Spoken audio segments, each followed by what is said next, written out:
Welcome, everybody, to episode 11 of this read-along book club of Jeff Vandermeer's The Southern Reach. We're talking about Authority, of course. And this is the final video of Authority where we're talking about Afterlife. Well, before we begin, we have to announce the winners of the contest. And there were two people who entered this contest, that being Clegios and Dr. Donut Dude. And I'm sure you guys know what I'm going to say right now, and that is you both win a copy because that is the pattern we've been following here if you've been paying attention. So congratulations. I will get those books out to you, and I'm excited to continue on with the trilogy. So before I get into this, why don't you tell me, how did this end for you, this book Authority and Afterlife? Did it exceed your expectations? Did it subvert your expectations? Did it not meet your expectations? I'd love to hear it. And I'll briefly talk about my reaction, I guess, before we get into this. And I'm sure I'll bring up a lot more things as I read through the text because I finished this a couple days ago. So this book, I really enjoyed it. I still think it's a fantastic book, but it didn't quite live up to Annihilation. At least I didn't have the same feeling. The same feelings weren't evoked for me in this one. And I know it's a different book, but there's really a lot of parallels to it because we have Control and we have the biologist. They are both kind of thrown into these environments that they're unfamiliar with, even though you could argue the biologist, though she was unfamiliar, it was kind of the place she needed to be. It's where she was destined to be. With Control, he was in a situation where he was trying to achieve redemption, I guess, because, you know, the very first lines of this book are, this was Control's last chance. And he's dreaming about, he's on the edge of a cliff, about ready to fall in, which ironically enough, that's kind of how this book ends. Staring at these leviathans, as he calls them, at the bottom, maybe waiting to be consumed. So it's a very different experience for the two characters. But one thing I do love about it is how both of these characters, they come together. Like Control finds a connection or an attraction or an obsession with a biologist toward the end. And it's clearly an emotional one, right? It's not just him wondering where she's gone off to, if she's the real biologist or if she's who she says she is, which she's not. And we of course learn. And I'm glad that that was answered for us because I couldn't remember, honestly. I couldn't remember, even though I've read these books plenty of times, if she was a copy. And in fact, we find out she was. What didn't I care for so much about this book? Well, I felt like the craftsmanship in terms of building Control as a character, meaning talking about his backstory and weaving that into the narrative itself, seeing the parallels there, it didn't quite have the same magic that Annihilation did. It didn't have the same craftsmanship, at least in my opinion. It was good, it just wasn't masterful. And I feel like Annihilation is a masterful book. This one has a lot of great, intriguing things in it, a lot of weird characters, but it's different. It's very different, even though it's very similar in a lot of ways. But I'll quit rambling. Let's get into it. Afterlife, this very, very long final chapter, and Control at the heart of a different tragedy could see nothing but Rachel McCarthy with a bullet in her head, falling endlessly into the quarry. That sounds familiar, because Control in his dreams is always falling, as I was just talking about. So he's still plagued by this failed mission that he had. But where do we leave Control? I think that's important to talk about, is that heard these sounds and he was going to this place where there used to be doors. It's the science division, and there are no doors there any longer. And he touches them and he gets kind of sucked into it. Something's going on. Area X is responding, which is why the texture of the wall felt like a manta ray from an aquarium. Have you guys ever felt manta rays? I have. When I was a kid, I live in California, if you didn't know, and Monterey Bay Aquarium, a very famous aquarium, is very close to me, and I've gone plenty of times, and it was great. They had these little baby manta rays, like I swear they're like maybe 3 feet, 2 feet, about 3 feet maybe. But yeah, they would swim around this pool and they would just come up. They just poke their head up like a little dog or something. It's really weird. So that feeling was very familiar to me. It's firm and smooth, yes, with a serrated roughness, yes, exactly. But with more give, and behind it the sense of something vast beneath, in and out, a rupture into a world of rotted honey smell. There is the rotting honey smell.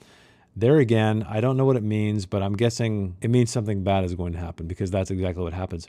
I think my first guess was once he got out of the hypnosis, it went away, because I remember him talking about the rotting honey smell gone, but let me know, is my interpretation incorrect? I would love to hear your opinion in the comments. So his parents had read Tiger, Tiger, Burning Bright to him as a child. They had taught him how to ride a bike. Looking across the river led to the lake by the cottage where he would fish with his grandpa. The wall was still breathing, though, no matter what he did. So he's thinking it's like his life is flashing before his eyes, or at least his past is. And so that's one thing that I think a lot of people aren't giving this novel credit for as much, is that family is incredibly important to Control, right? He's suffered a lot of trauma. He's had a terrible childhood. Well, with the exception of his dad. His dad seemed like a cool dude. His grandpa, in his own way, seemed like a cool dude. Cool enough for him to name his gun after anyway, or his guns. But at the back of his mind, he's always thinking about this. He's always reminding us anyway that how this has affected him. And he's a very tragic character, even before he comes to the Southern Reach and what befalls him. But Control didn't remember leaving the corridor, but had recovered himself in mid-sprint toward the cafeteria. Whitby's Terroir manuscript clenched in a vice-like grip. He was pulling every fire alarm he passed because shit is going down. But in the cafeteria, he was running so fast, he slipped and fell. When he got up, he saw Grace holding open the door leading to the courtyard. Someone to tell. He needed to tell somebody. But there was only Wall. There was only Wall. He saw that she stared at someone slowly walking up from the edge of the courtyard through the thick rain. And who is it? It's the psychologist. It's the ex-director. A tall, dark outline lit by the late afternoon sun. And here we are. For the director trailed plumes of emerald dust, and behind her the nature of the world was changing, filling with a brightness. So those are two things that we've seen already with the biologist. She always talked about feeling a brightness, and we talked about her being very phosphorescent, glowing. But my guess would be that this is a copy, of course, because the biologist perished. But anything could happen, I guess. The border was coming to the Southern Reach. So it appears, anyway, that rather than the border being a gradual movement, it is just popping here into existence right in the Southern Reach. But in the parking lot, shoving the key into the ignition, not wanting to see if an invisible wave was about to overtake him, he raced for the gates open. No security, no sound from behind him at all. Just a vast silence. I love that because I can really picture that. I'm sure, I don't want to say I've ever been running away from an alien border, but there's something about that I love about Jeff Vandermeer's writing, is that he's so good at capturing moments, because there's that moment when you're sitting in a car and you're wrapped in silence. And that's what I thought right in this moment. It took me to these moments in my own life where I'm getting in my car and the world is closed off around me. But what's great about the execution here is that the world is falling apart. Area X is coming at him. It's this terrible, terrible force that's going to destroy everything. And the vastness right here, the vast silence, I should say, is even more apparent. And I love how Vandermeer captures these very familiar moments that I think we all experience. Not so much in this context, but in our everyday lives. And it really puts us there in the fiction. But speeding, not caring about anything, but making it to Headley to try to escape this place. And really, that's what this entire chapter is. I felt like this was kind of an overly long chapter. It didn't seem like it needed to be this long, because it's really just about Control escaping. He's running away. He talks to his mom. He goes into hiding. He basically goes dark, and then he finds the biologist. I mean, that's the extent of it. But there is so much beat by beat by beat writing in this that I never found it really tedious, but I don't know, just looking at it with my editor eye, it never felt completely necessary. But he kept changing the radio channels to current news reports. That's another thing I like too, is that he has this information in his mind, especially when he's riding on the plane and he sees these people and he's like, I could totally tell these people, I could tell them, but they are ignorant to all of the stuff that's going on, and he keeps it to himself. So it's one of those things too, where I'm sure you've had some knowledge out there. I'm not saying it's world-altering knowledge, but it's something where you kind of think, hey, nobody knows this but me. All these people I'm seeing have no idea what's going on. And again, I think Vandermeer captured that greatly.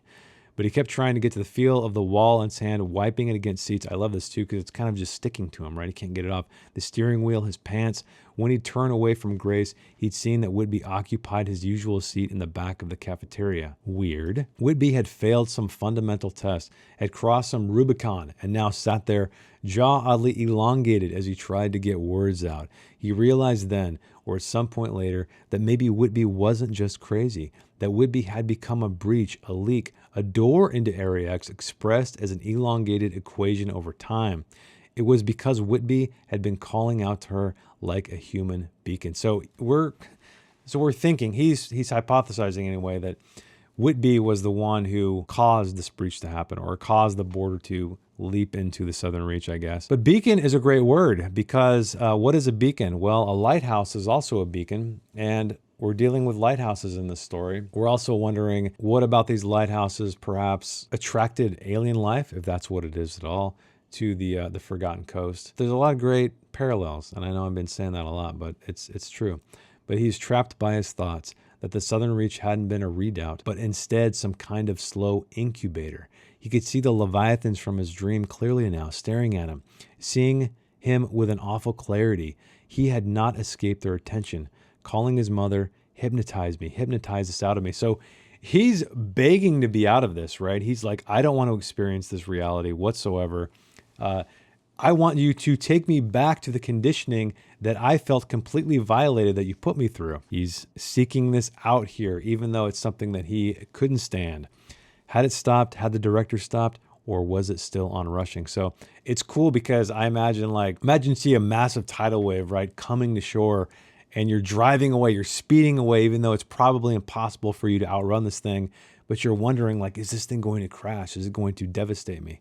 I'm sorry, he said inside the car, to no one, to Grace, to Cheney, even to Whitby. I'm sorry. But for what? What was his role in this? Exactly. What did he do? He just came here to try to fix things because we know he's the fixer, because it was his last chance. But he's wondering, what did I do? What did I do? Because I had to be part of this. As he reached the bottom of the hill leading up to his house, the radio reports began to reflect his reality. Something had occurred at the military base, perhaps related to the, in quotes, continuing environmental cleanup efforts.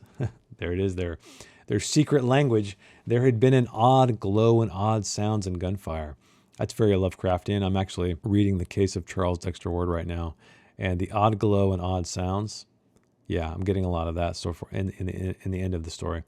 But Control had finally realized that the girl in the photograph with the lighthouse keeper was the director as a child. There, hiding in plain sight in the photograph from the director's wall, was a photograph of the director as a child, taken by the S&S Brigade, standing side by side with Saul Evans, whose words decorated the wall of the topographical anomaly in living tissue. Assuming he was right, she had been at the lighthouse right before the event. She had gotten out before the border came down. She knew the Forgotten Coast like she knew herself.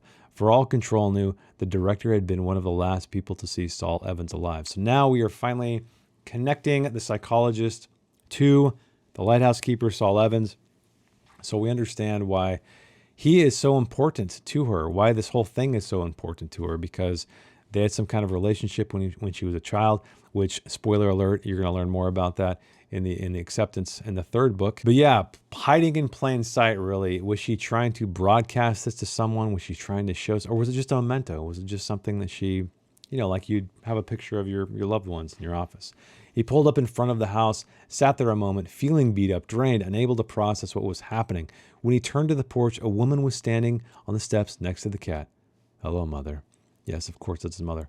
Hello, son, she said as he brushed by her. Control let her talk at him as he opened the front door, then went into the bedroom and began to pack because he is getting the hell out of Dodge. Grace had stood there waiting to receive the director, and he had pleaded with her to leave, but she wouldn't do it. He even grabbed her, right? His mother forced him to stop packing, though. Take this, she said. A pill, a little white pill. What is it? Just take it. Why not just hypnotize me? We will talk after you take the pill, after you take a shower. I don't have time for a shower, he said, staring at the wallpaper, which began to blur. Severance slapped him hard across the face, and he could hear right again. You've had a shock. I can see that you've had a shock, son. I've had a few myself in the last few hours, but I need you to start thinking again. I need you present. Okay, he said. Okay. And he takes the pill. There had been nothing recognizable in the director's eyes, nothing at all. So I'm assuming that means that he knows she's a copy, just like he knows the biologist. Well, he doesn't know quite yet. But in the shower, he started to cry because he still couldn't get the feel of the wall off his hand, no matter how hard he tried. So him touching this thing is just sticking with him. It's haunting him. He used hand sanitizer, but the texture remained on his hand like an unshakable phantom. And then he opens the front door, he takes out, and it had stopped raining. He could see down to the river to a horizon that held somewhere the southern reach. Everything was quiet and still, but there were vague coronas of green light, of purple light that shouldn't be there. A vision of whatever was in Area X spilling out over the land, spreading out across the river to Headley. So this is another one of those great moments of silence, of quiet. It's the calm before the storm, really. And he's seeing these strange lights and, just out here. And before everything goes crazy, before people really know, you won't see much from here. They're still attempting containment. How far is the spread? I won't lie, John. It's bad. The southern reach is lost. The new border isn't far beyond the gates. They're all trapped in there. You're full of shit, he said. You don't know what it will do. Or it might speed up. You're right. We can't know. That's right. We can't. I was there right in the middle of it. I saw it coming because you put me there, in italics, emphasized. But there's more, isn't there? Something more you haven't told me. The contamination at the sites from which we extracted the surveyor and the anthropologist has broken through quarantine and continued to grow despite our best efforts. Jesus Christ. What kind of contamination? The kind that cleanses everything. The kind you can't see until it's too late. There's nothing you can do? What are we going to do, John? Are we going to combat it by starting a mining operation there? Pollute those places to hell and back? Put traces of heavy metals in the water supply? This is an interesting commentary here because she is, we know that the Area X has always been described as a pristine wilderness, and she is talking about how do you combat this pristine wilderness? Well, what do? You pollute it. And this kind of just reaches, or it goes back to Vandermeer's environmentalism and how I feel like anyway, he's treating Area X as Earth fighting back against all the terrible things we've done to it. But I like the way he used it in the dialogue here, because I don't think we've heard his mother, Control's mother, refer to this place as a pristine wilderness yet anyway. Why the fuck did you station me at the southern reach if you knew this could happen? I wanted you close to it. I wanted you to know, because that protects you. That protects me against the end of the world? Maybe it does. And we needed fresh eyes. I needed your fresh eyes. But you had a clue it might. Yes, I had a clue, John. It's why we sent you. Like Lowry. Yes, like Lowry. You let him hypnotize me. You let him condition me. I'm sorry, but that was the trade-off, John. I got the person I want for the job. Lowry got some kind of control. Beautifully put, right? Beautifully stated. How many others are there at Central Mother in this faction? Mostly just us, John, Lowry and me, but Lowry has allies, many. What else? We back-checked the extraction locations of the members of the last 11th expedition to see if they exhibit a similar effect. We found nothing, so now we think they probably had a different purpose, and that purpose was to contaminate the southern reach itself. So here she believes that, or they believe, I guess, this faction, that they are there to not necessarily infect the world, I guess, but to contaminate the southern reach. There was in his mother's fragmentation the admission that Central was a soul-crushing failure. Exactly, because we've talked about this a lot on the Discord too, but we've kind of experienced this book and Central and the Southern Reach as, well, they're a top secret organization. They're a government organization. Clearly they know what they're doing, but they don't. They have no fucking idea what they're doing, and that's the entire point of this thing. That's it's incompetence, it's ignorance, it's taking someone like Lowry who, was a survivor only, but he was elevated because people called him a hero or thought he was a hero. So he got away with all this batshit crazy stuff because, clearly he was affected by being an Area X, and Control, unfortunately, was suffered the consequences of that. But his mother started over. Imagine a situation, John, in which you are trying to contain something dangerous, but you suspect that containment is a losing game, that what you want to contain is escaping slowly, inexorably, that what seems impermeable is in fact over time becoming very permeable, that the divide is more perforated than unperforated, and whatever this thing is seems to want to destroy you, but has no leader to negotiate with, no stated goals of any kind. Exactly. There's nobody. There's just this weird border, and there's a crazy landscape, and that's it. There's no people there. There's no creatures. There's no entities to communicate with. You mean the Southern Reach, the place you sent me into? with the wrong tools. I mean that the group I've been part of has believed for a while now that the Southern Reach might be compromised. How did you get involved? Because of you, John, long ago, because of needing an assignment to a place near where you and your father lived. But why did it have to be me? I told you. I know you, John. I know who you are. I'd know if you changed. So she'd know if he was transformed, going across the border, coming back. She would know because, of course, he is her son. Like the biologist changed. Something like that. Or just changed as it became more cynical, jaded, paranoid, or burned out. Stop it. Why should I? I did the best I could. Growing up, I mean, John. Even now, you're still angry. It's too much. It's too much. I'm not thinking about that. That doesn't matter. It doesn't matter now. It matters most of all now, because I may never see you again. The weight of that hit him hard, and he knew it was true, and he felt for a moment as if he were falling again. I took my eye off things. I thought the director agreed with you. I thought I could handle Lowry. I thought we would work through it. I thought we had more time. Is his mother being truthful to him here, you think? Or is she just feeding him more lies, using him as a tool? It's tough to say. John, you should know that the biologist escaped our custody over the weekend. She's been AWOL for the past 3 days. An elation that she had, in a way, been returned to him. Returned to him. Control. John Rodriguez, you were in love, my friend. All of the rest of the answers to his questions rose up later, long after his mother had left in his car. He stopped on a quiet street a few blocks away and hotwired another car because he didn't trust Central. So he knows he's being tracked, so he's got to get the hell out of here. In a more covert way, and at the airport about 90 miles away, he booked 2 tickets. One was to Honduras with a layover in the West Coast. Apocalyptic visions of what Area X would absorb if it moved forward came to him. And then a blonde woman at the bar asked him what he did, and he said recklessly, without thought, a marine biologist. Oh, with the government. No, freelance. So his emotions and his thoughts are mixing here when he's having this conversation. How'd she escape? He'd asked his mother. Let's just say she's stronger than she looks and very resourceful.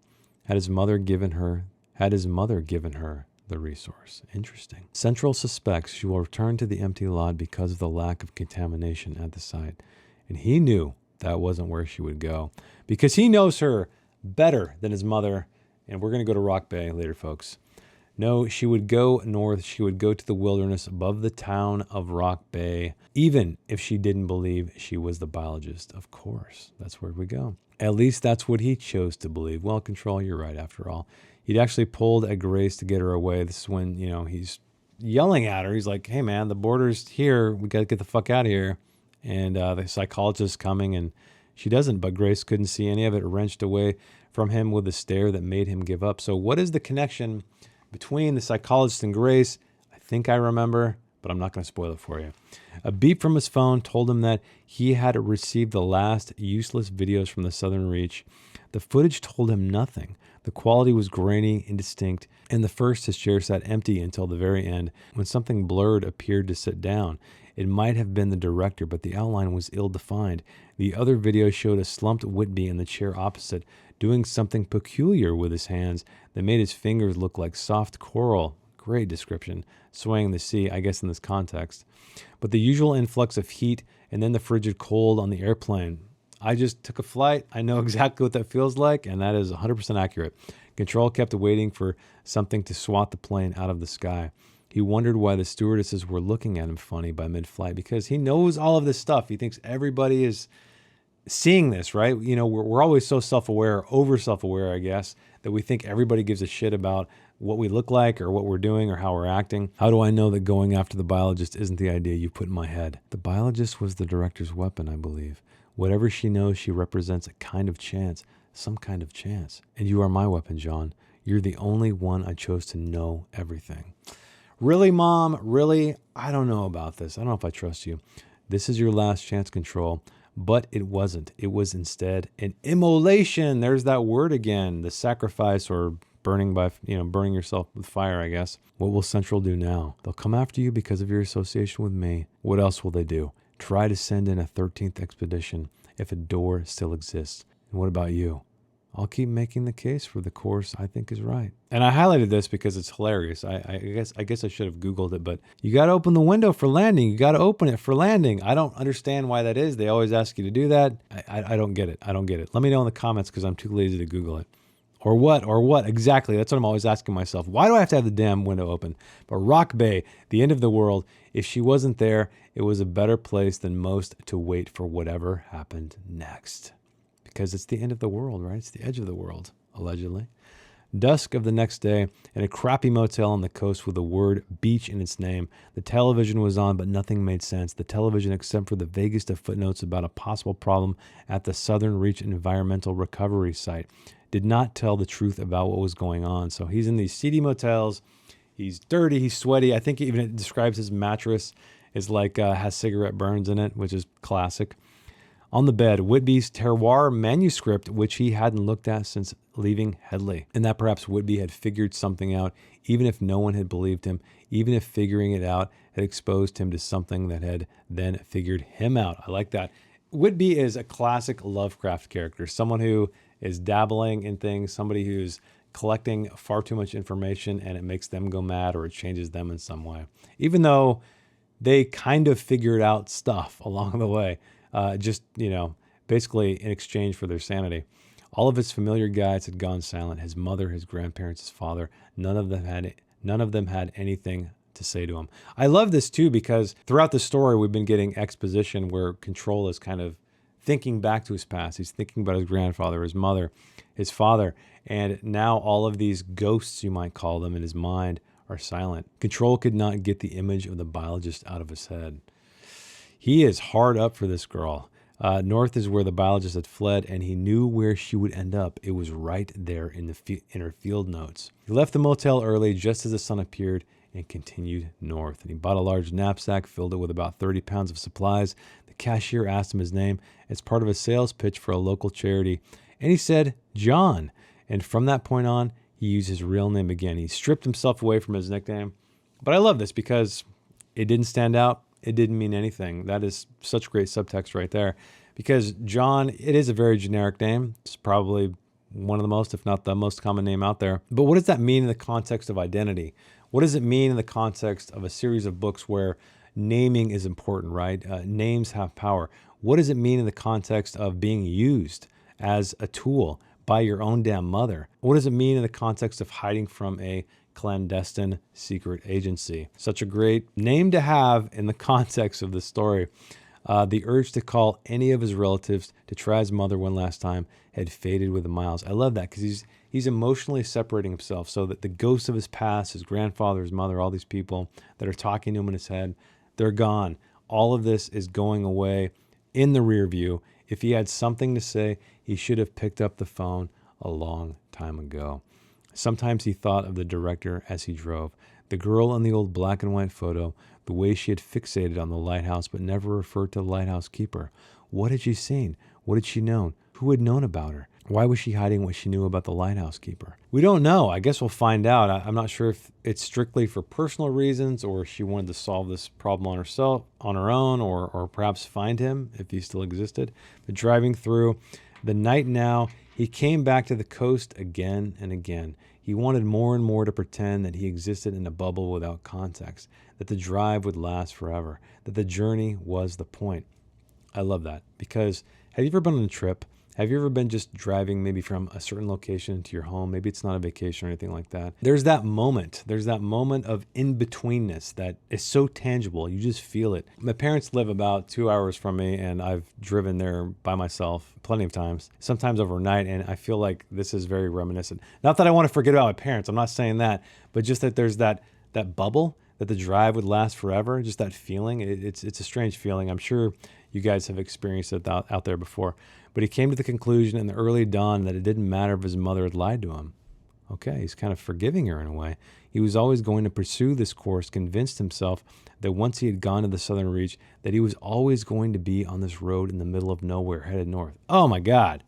Beautiful, beautiful storytelling here, guys. I really hope you're paying attention to this detail, these details, this symbolism, the subtext, all of the above. This is such a great character study. And that's why I may become a little bit more passionate when people criticize the plot, because this book is not about the plot. I mean, it's about the plot, but it's not really about the plot. And so I think that's why I probably forgive some details in that regard, because I feel like it's pointless to fixate on them. I mean, sure, you can critique it from a, analytical standpoint, I guess. But anyway, I'm rambling.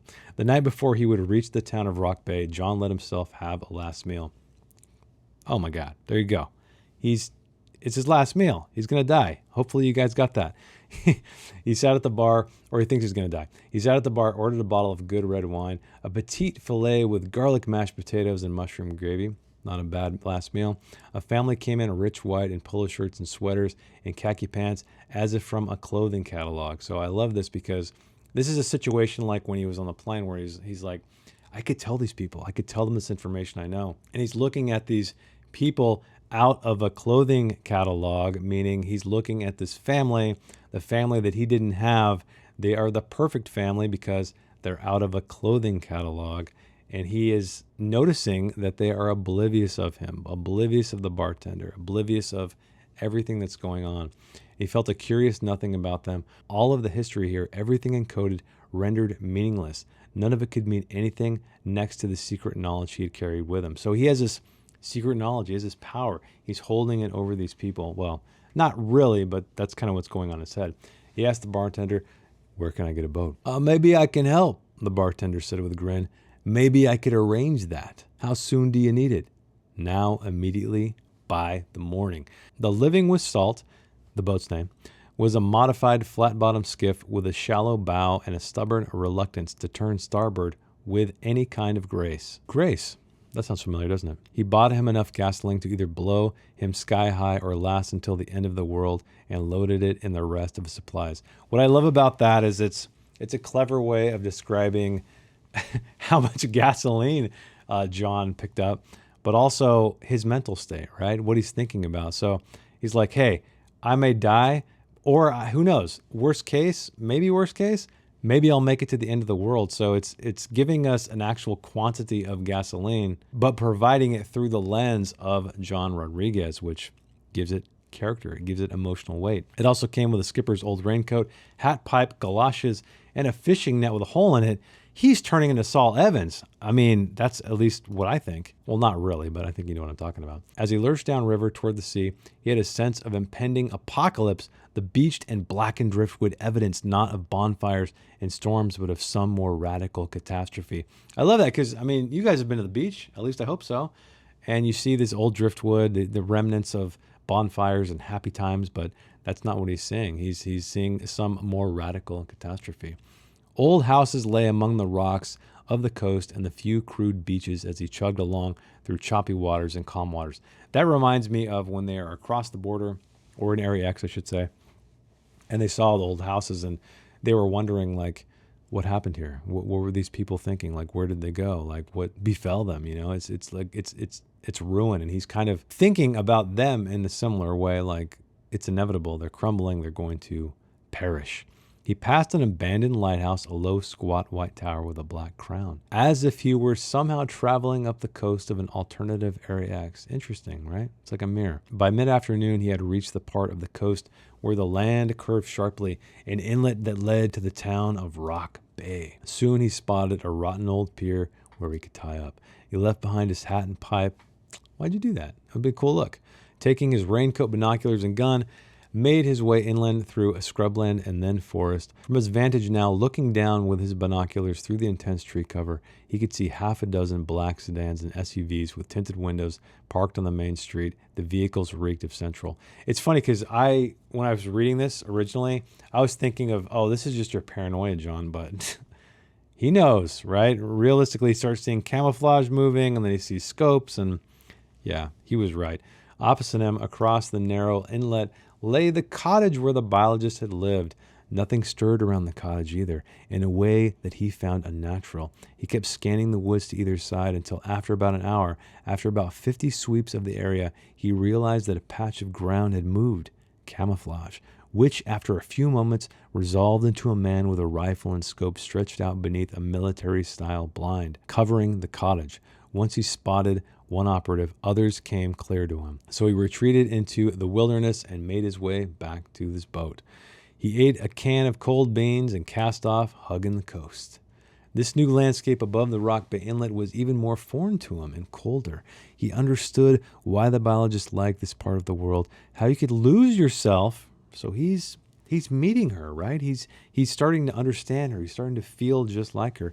Lose yourself here in 100 ways, how you could even become someone very different from who you thought you were. So he's having an existential crisis, to say the least here. He wondered what he would do if he couldn't find her. Would he go back, or would he melt into this landscape, become part of what he found here, try to forget what had happened before and become no more or less than the spray against the bow, the foam against the shore, the wind against his face? There was a comfort to this idea, as strong as the urge to find her, a comfort he had not known for a very long time. Deep. We're getting deep, John. This is getting very deep. And he began to see the strange lights far behind him, and they rose and fell and glided across the sea and the sky, some white and some green or purple tinged. He could not tell if they were searching or defined a purpose less purposeful. It had been 3 days since leaving Rock Bay, and he had caught no sign of her along the coast. Would soon come to the most remote part of the area. If he kept conserving the food and water, he had enough to last another week before he had to turn back. In a lull, drifting, he rode into an inlet surrounded by black rocks as sharp as shark fins. It looked similar to the coastline sketched in the biologist's field entries, which means he's getting close. The boat had begun to take on water. The rocks formed a rough line on a ridge all the way back to shore. A swell carried him too close, and he rammed up against them. He put out an oar to push off. It slid off smoothly at first, strangely. Someone had been eating the limpets and mussels. The rock had been almost bare except for some kelp. No sign of a fire or habitation nearby, but someone or something had been grazing on them. Who is it? We know. By then, the boat had taken on more water. He's got to get the hell out of here. So he brought the boat up close to shore, dropped anchor, and waded to a little black sand beach sheltered by overhanging trees. This was his last chance. The very first line of the book, or close enough. He went back out to the boat, took everything useful he could fit into the backpack, including Whitby's terroir manuscript. Back to this last chance thing, and the falling, and seeing the girl fall in the quarry, and such great stuff. That's why this is such great storytelling. If you're not paying attention, you're going to miss it. So I'm trying to point it out to you. Hopefully you are not missing it, because it's such great stuff. Just having these mirror images, these parallels of symbolism, this is what good writing is, and this is what you often don't see, unfortunately, especially in the genre of science fiction or fantasy. Soon the boat was just a memory, something that had once existed but not any longer. That night, he noticed lights in the sky, again distant but coming nearer. At dusk of the next day, John saw movement on the rocks. It was the biologist. She was in full survivalist mode, hardcore. The figure came out at dusk again, crawling and hopping across the sheets of black rock with an expertise John knew would be beyond him. A flood of emotion came over him, and he stifled tears, of relief or of something deeper. Love, perhaps? John, are you in love? He knew that if she got back to shore, she'd disappear into the rainforest. It's his last chance. He could have left Whitby's manuscript behind, but this had seemed more and more important to keep in view at all times. When he looked up from that vantage for the first time, the biologist was nowhere to be seen. He just missed her. He had come very far. This thought mixed with the sadness for what lay behind. So many people with whom he'd forged such slight connections. So many people that, as he neared the end of the rocks, he wished he had known better, tried to know better. Interesting observation there. If you'll remember, the biologist had that same realization when she read her husband's journal, didn't she? She started to see that he loved her so much. She was the center of his world, and he was collecting all of these things and making all of these notes for her. And that's exactly what's happening to John right now. He wished he had known better, tried the key word, to know better. So again, we have characters that are very, very similar here. At the end of the ridge, he came upon a deep lagoon of ever-rippling, encircled water. She appeared so close from concealment on his left. He found that she had a gun trained on him. She was thinner, her cheekbones as cutting as the rocks. Ooh, I love that description. Her hair had begun to grow out a dark fuzz. Oh yeah, I forgot. They shaved her head. "Throw your gun into the sea," she said. "We might need it later." "We?" "Yes. More are coming. I've seen the lights." Toss it now unless you want to get shot. So there went Grandpa version 4.9 or 5.1. I love that. I didn't really pick that up. Was he naming every gun he had like in decimal places, like versions of Grandpa? Remind me in the comments. He started to laugh. Is the idea of me shooting you funny? It's very, very funny. It's funny because there have been many other times, so many other times when I would have understood why someone wanted to shoot me. You followed me, she said, even though I clearly don't want to be followed. You've come to what most people consider the butt end of the world, and you've cornered me here. You probably want to ask more questions, although it should be clear that I'm done with questions. What did you think would happen? What if I said I had answers? I'd say you're lying, and I'd be right. What if I said you still hold some of the answers too? Seditious thought. There would be nothing too terrible about dying out here, about becoming part of all this. I'm not the biologist, she said. I don't care about my past as the biologist, if that's what you mean. I know you're not. You're some version, though. You have memories to some extent, and somewhere back in Area X, the biologist may still be alive. You're a replica, but you're your own person. You believe me? Yes. It had been right there in front of him in the video, the very mimicry of cells, the difference in personality, except she'd broken the mold. Something had been different in her creation. I've been trying to remember this place, she said. I love it here, but the entire time I felt like it was the one remembering me. Are you here to take me back? Because I'm not going back. No, I'm not. The Southern Reach doesn't exist anymore. There may not be anything we recognize out there very soon. How did you know I'd be here? I was so careful. I didn't. I guessed. Why would you do that if you don't want to take me back? I don't know. To try to save the world, to save her, to save himself. But he did know. Nothing had changed since the interrogation room, when he had that click, when he realized he cared about her. I thought I could just stay here, build the life she didn't build, that she messed up, but I can't. It's clear I can't.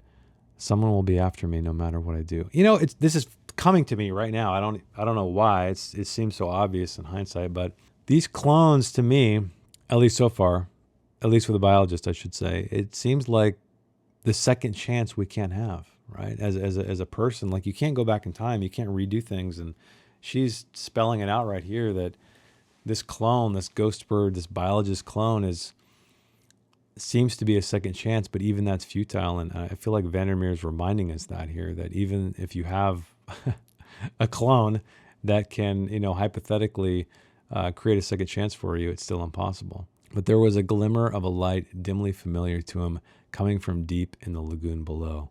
What's down there? Nothing, she said too quickly. Nothing. It's too late to lie. There's no point. I was sick when I got here. One night I came out here and I had a dizzy spell and I was unconscious for a while. I woke up with the tide rising and I wasn't sick anymore.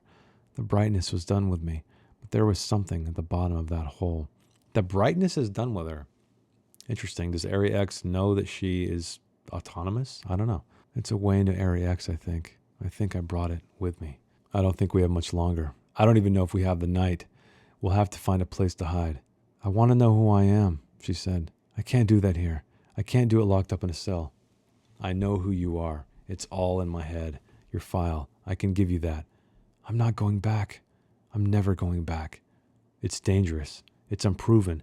We don't know where you'll come out. But she dove into the water, down deep. He took one last look back at the world he knew. He took one huge gulp of it. Every bit of it he could see.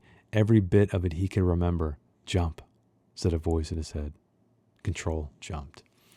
That brings us to the end. It's funny. I read this and I enjoyed it, but revisiting it here with you guys, hopefully you guys are watching. It's not just me talking to a camera. I've found more appreciation for it upon this second sort of reading, I guess. Yeah, what I love about this ending is it's kind of cliffhangery, but it also mirrors the beginning, and I think that's incredibly important. I feel like beginnings and endings should mirror themselves, or in certain ways anyway. Maybe it doesn't have to be a literal mirror, like a true copy, but I guess in the case when you're dealing with a story with clones, maybe it's appropriate. Well, it's time to move on to another book. Are you guys excited? Let's look at my Kindle library right here. Let's talk about acceptance. So acceptance. Let's see how far we got to read, because that's where we're moving on to, folks. All right, so let's maybe start off a little slow here. Let's read to page 59, which will actually give us all of these POVs, which is going to be great for discussion. So that's the lighthouse keeper, Ghostbird, the director, and that's it. So those first 3 chapters, chapters 1 through 3, will take us to page 59. So I'm looking forward to diving into acceptance with you. Thanks for watching. Thanks for hanging out with me and reading along with me. And I will see you guys in the next video.